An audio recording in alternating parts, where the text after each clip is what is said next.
अस्सलाम वालेकुम। Welcome to PSX Roznama. हफ्ते का वीक का पहला दिन और मार्केट ने 176,966 की क्लोजिंग की, थोड़ी सी नेगेटिव साइड पे क्लोजिंग रही। ये मुझे बताइएगा ओवरऑल आज का सेशन कैसा था, ऑयल की ओपनिंग कैसी रही, बताइएगा इसमें। सबसे पहले साथ ऑयल की तरफ चलें तो 86.68 के अराउंड क्लोज हुआ था फ्राइडे वाले दिन। और उसके बाद जब आज ओपन हुआ था तो 86 के अराउंड हुआ था और इस वक्त 85.12 चल रहा है। ऑब्वियसली $1.5 नीचे है ऑयल। इसी वजह से मार्केट को हमने देखा था कि इनिशियल आवर्स के अंदर मार्केट पॉजिटिव हम्म। साइड पर ट्रेड कर रही थी। और हम सबको पता है कि जो मेन सेक्टर जो मार्केट को लिफ्ट कर रहा था वो कंटिन्यूसली पिछले 1.5 महीने से रिफाइनरी सेक्टर था, जिसके अंदर अच्छा मोमेंटम आ रहा था। और जब उसी से रिलेटेड बैड न्यूज़ लग जाएगी तो फिर ऑब्वियसली उनके अंदर भी सेलिंग आई और अक्रॉस द बोर्ड मार्केट के अंदर भी सेलिंग आएगी। तो न्यूज़ ये लग गई कि रिफाइनरी पॉलिसी डिले हो सकती है, आईएमएफ से अप्रूवल नहीं मिल रहा और बहुत सारी चीज़ें। और अगर ये डिले हो ना हो बात की बात है, लेकिन न्यूज़ लग जाना भी एक नेगेटिव इम्पैक्ट क्रिएट कर देता है। डिले हो गया तो ऑब्वियसली हम रिफाइनरी को नीचे जाता हुआ देखेंगे, लेकिन इस न्यूज़ के बाद भी हमने देखा कि रिफाइनरी सेक्टर के अंदर बहुत ज़्यादा प्रेशर आया। जब न्यूज़ लगी थी अराउंड 97, 98 या 99 के अराउंड पाकिस्तान रिफाइनरी चल रहा था और इस वक्त की जो क्लोजिंग आई है, वो 86 रुपीज़ के पास आई है, तकरीबन ₹12 नीचे आ गया और ₹90 का शेयर ₹12 नीचे विद इन अ डे, तो बहुत ज़्यादा नेगेटिव चीज़ होती है। अटक रिफाइनरी 60-70 रुपए नीचे आ गया, नेशनल रिफाइनरी ₹40 नीचे आ गया। तो अच्छा, और ₹1.5 करीब सिनर्जी नीचे आ गया, तो अच्छा खासा प्रेशर मार्केट के अंदर इस वजह से बिल्डअप हो गया। जहाँ तक वॉल्यूम्स की बात है तो I think much better volume last working day से हिसाब से। एक और अच्छी न्यूज़ तस्दीक आईपीओ जो सब देख रहे थे, ₹3 का आईपीओ था, सब्सक्राइब भी ज़्यादा हो गया था और उसकी आज ट्रेडिंग का पहला दिन था, तो तकरीबन 15 करोड़ के वॉल्यूम उसके अंदर आए हैं और 62 पैसा प्लस परसेंटेज के अंदर लगाते हम्म। हैं तो 20% इन अ डे प्लस जिन लोगों ने सब्सक्राइब किया होगा, उनको अच्छा इसके अंदर हम्म। बेनिफिट हो गया। तो मार्केट आई गेस सही थी, न्यूज़ आना बनता था क्योंकि बहुत ज़्यादा ऊपर जा चुकी थी रिफाइनरीज़, थोड़ी-सी करेक्शन हम बल्कि हम्म। कल ही बात कर रहे थे शायद, आपको शायद याद हो कि 30% करेक्शन, तो 30% के अंदर अभी भी ₹20 बाकी हैं, ₹15 बाकी हैं। हो सकता है हो जाए, हो सकता है ना हो, यू नेवर नो। लेकिन मुझे लगता है कि यहाँ पर ₹80-82 के पास पाकिस्तान रिफाइनरी, क्योंकि मेन पाकिस्तान रिफाइनरी है इस वक़्त, तो वो अपने आप को सेटल करेगा ₹80 ₹82 के पास और वहाँ से फिर अगर तो पॉज़िटिव न्यूज़ आती है कोई, तो फिर अगेन एक और रैली पाकिस्तान रिफाइनरी के अंदर हमें देखने को मिल सकती है। मुझे हम जब रिफाइनरी सेक्टर की बात करते हैं, जब हम महीना पहले और मुझे रिफाइनरी सेक्टर की खबर लगी थी, उसके बाद हमने रिफाइनरी सेक्टर के अंदर एक मोमेंटम देखा था। उसके बाद भी काफी लोग थोड़ा सा स्केप्टिकल हो रहे थे कि खबर के बाद शायद ये चीज आगे मजीद कोई इसके बारे में या अच्छी खबर ना आए या कुछ, तो रिफाइनरी के इतने ज्यादा जो है गेन नहीं आएगा उसमें। लेकिन हमने देखा रिफाइनरी सेक्टर को अच्छे रेट्स के ऊपर। वही आपके वाली बात है कि 30% करेक्शन तो होती है। तो अभी जो लोग स्टक हुए हैं रिफाइनरी में, छोटी मोटी जो करेक्शन आई है, इससे क्या एग्जिट लेना चाहिए या वेट करना चाहिए फर्दर के कोई मजीद कोई डेवलपमेंट आ सकती है इससे? यार आई थिंक थोड़ा वेट कर सकते हैं क्योंकि बहुत नीचे आ चुका है और उसका जो लो मुझे लग रहा है बॉटम जो लगाएगा वो 82-83 के अराउंड और मैक्सिमम ₹80 के अराउंड बॉटम लगाएगा, जो कि लास्ट भी लगाया था। तो मुझे लगता है कि वहाँ से फिर बाउंस बैक एक हम एक्सपेक्ट कर सकते हैं, लेकिन शर्त यह है कि कोई पॉजिटिव न्यूज़ अगर आ जाती है, तो अगर पॉजिटिव न्यूज़ नहीं आई और नेगेटिव व्यू है कि भाई डिले ही हो रहा है एक्चुअल में, तो फिर हम्म। हम रिफाइनरी को तेज़ी से थोड़ा और नीचे जाता हुआ देख सकेंगे।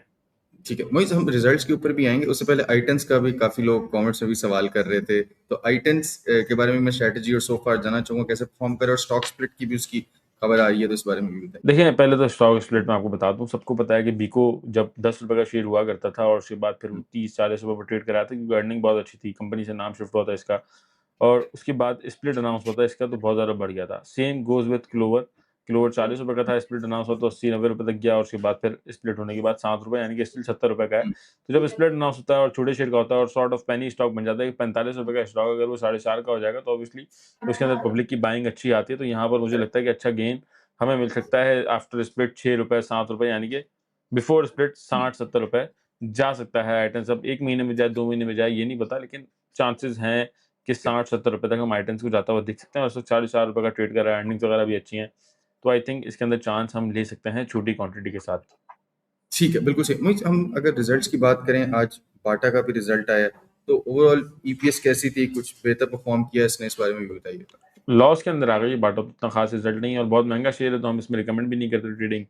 और जो इसका रेट है उसकी अर्निंग भी इसको जस्टिफाई नहीं करती और उसका डिविडेंड भी जस्टिफाई नहीं करता, तो we don't recommend Bata at all. Gandhara tyres का भी रिजल्ट आया है, इसकी ईपीएस तो वो बढ़ी भी है। खराब ही आया है। लेकिन खराब है नेट पिछले साल के मुकाबले और आज हमने गंदारा टायर को लोअर लॉक लगते हुए भी देखा, तो हम्म। स्टिल टायर के अंदर हमारे पास सर्विस टायर आ चुका है, तो हम्म। स्टिल उसके अंदर आप काम करें तो ज़्यादा बेहतर है। ठीक है, बिल्कुल सही है। मोइज़ मैं जानना चाहूँगा जियोपॉलिटिकली अभी चीज़ें कल भी खबर आ रही थी कि सीडीएफ भी ईरान जा रहे हैं, तो कुछ सिचुएशन एक उम्मीद थी कि थोड़ी-सी बेहतर हो जाएगी, लेकिन हमने देखा है कि ऑयल अभी भी 86, 85 इधर ही ट्रेड कर रहा है।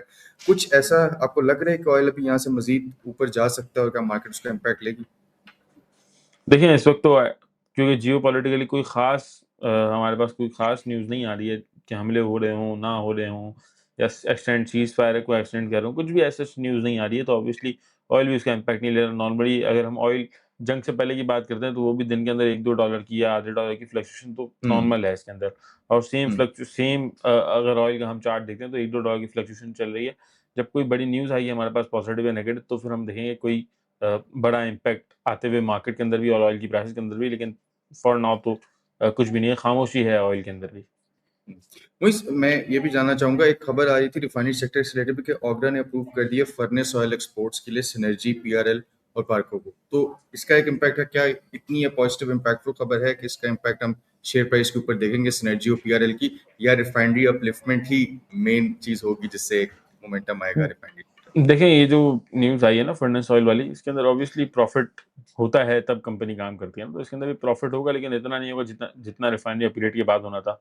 और फर्नेस ऑयल के प्रॉफ़िट से हम इतना गेन एक्सपेक्ट नहीं कर सकते, जैसे पाकिस्तान रिफाइनरी इतना बढ़ गया है, तो ऑब्वियसली मेन जो चीज़ ड्राइव करेगी रिफाइनरी सेक्टर को, वो रिफाइनरी पॉलिसी ही है।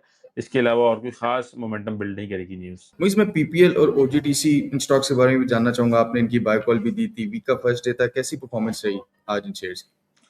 देखें, पीपीएल की बात करते हैं तो मैंने 235 के अराउंड बाइंग दी थी पीपीएल की, ठीक है। और आज जो इसका हाई लगा है 250 का लगा है। हमारा पहला टारगेट 247 था और सेकंड टारगेट हमारा 260-265 के आसपास था।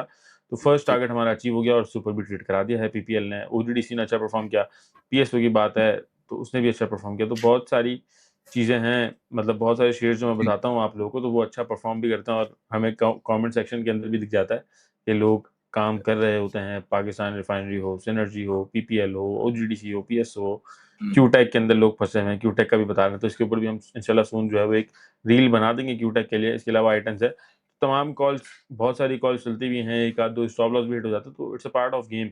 ये सब चलता रहता है, ऊपर-नीचे मार्केट का हिस्सा है ये सब। करेक्ट, और अच्छा, इसके करेक्ट। अलावा भी मैं बहुत सारे लोगों को बताता चलूँ कि हम आप लोगों ने देखा होगा कि हम बताते हैं कि आपको सर्विसेज़ लेनी हो हमारी, तो लेकिन अगर आप हमारे साथ काम करना चाहते हैं, तो काम भी कर सकते हैं। एज़ अ एम्प्लॉयमेंट नहीं, लेकिन एक फ्रीलांस वर्क होता है स्टॉक एक्सचेंज के अंदर, जिसको हम डीलरशिप कहते हैं या सब डीलरशिप कहते हैं।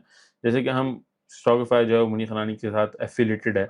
तो अगर आप लोग भी एफ़िलिएट होना चाहें स्टॉकिफ़ाई के साथ और फिर हमारे साथ डीलरशिप करना चाहें, यानी कि अपने रेफ़रेंस से अकाउंट लाएँ, उनके अंदर ऑब्वियसली आपका भी बेनिफिट होता है, हमारा भी बेनिफिट होता है, हुँ, सर्विस प्रोवाइडर हम होते हैं, बस आप अकाउंट रेफ़र करते हैं। तो इस तरह वाला सिलसिला भी, जिसको हम सब डीलरशिप कहते हैं, तो इसके अंदर भी बहुत सारे लोग हमारे साथ हैं। ऑलरेडी हमारे 60 डीलर्स ऑलरेडी हैं पूरे पाकिस्तान से, इवन ओवरसीज़ भी हमारे पास कुछ 3-4 डीलर्स भी हैं, बहुत बड़े-बड़े लोग हैं। तो अगर आप भी करना चाहें, तो बिल्कुल राब्ता करें हमारी टीम से, नंबर आप लोगों की स्क्रीन पर आ रहा होगा। राब्ता करेंगे, क्लाइंट्स रेफ़र करेंगे, इंशाल्लाह आपका proper freelance work stock exchange से रिलेटेड शुरू हो जाएगा। और आपने बस एक व्हाट्सएप करना होगा बिल्कुल। 0328216584, आपको तमाम तफ़सीलात टीम की तरफ से मिल जाएगी। मुइज़ मैं थोड़ी-सी स्ट्रैटेजी जानना चाहूँगा ओवरऑल क्या होनी चाहिए? वैसे तो हम डेली ही बता रहे होते हैं, बट कल के दिन के लिए स्पेसिफिकली क्या होनी चाहिए, ज़रा बताइए? देखिए, इतनी कोई ख़ास स्ट्रैटेजी स्टॉक मार्केट के अंदर नहीं है। आज मैंने 2 बाय कॉल दी हैं और सबको पता है कि मैंने आज इंट्राडे कॉल या छोटी स्विंग नहीं दी है। मैंने बोला हफ़्ते 2 हफ़्ते तक एटलीस्ट होल्ड रखेंगे तो आपको बेनिफिट होगा, जिसके अंदर पाकिस्तान पेट्रोलियम पीपीएल मैं ऑलरेडी कंटिन्यू करते हुए चल रहा हूँ। इसके अलावा फास्ट केबल की मैंने बाय कॉल दी है और मैपल लीफ की दी है। एंड टाइम पर हमने देखा कि सीमेंट सेक्टर के अंदर थोड़ी-सी रैली आई, तो मैपल लीफ ₹1 बढ़ भी गया, जहाँ पर मैंने बाय कॉल दी थी। लेकिन हुँ, मुझे अभी भी लग रहा है कि अच्छा गेन मैपल लीफ और फास्ट केबल हमें दे सकते हैं। फास्ट केबल क्योंकि weekly closing all time high के अराउंड आई है। तो मुझे लगता है कि हुँ। ऑल टाइम हाई क्लोजिंग आई है फास्ट केबल की वीकली, तो मुझे लगता है कि फास्ट केबल ही हमें अच्छा बेनिफिट दे सकता है। बिल्कुल ठीक है। ये था आज का पीएसएक्स रोज़नामा। उम्मीद है आपको पसंद आया होगा। कोई भी आपका सवाल हो कमेंट्स में ज़रूर बताइएगा और ये भी बताइएगा कि आपकी क्या स्ट्रैटेजी और आपने मुइज़ की किन-किन कॉल्स को एग्ज़ीक्यूट किया, और हम इंशाल्लाह आपसे मुलाकात करेंगे रोज़नामा की कल की नेक्स्ट एपिसोड के अंदर। तब तक के लिए मुझे और मुइज़ को इजाज़त दीजिए। अल्लाह हाफ़िज़।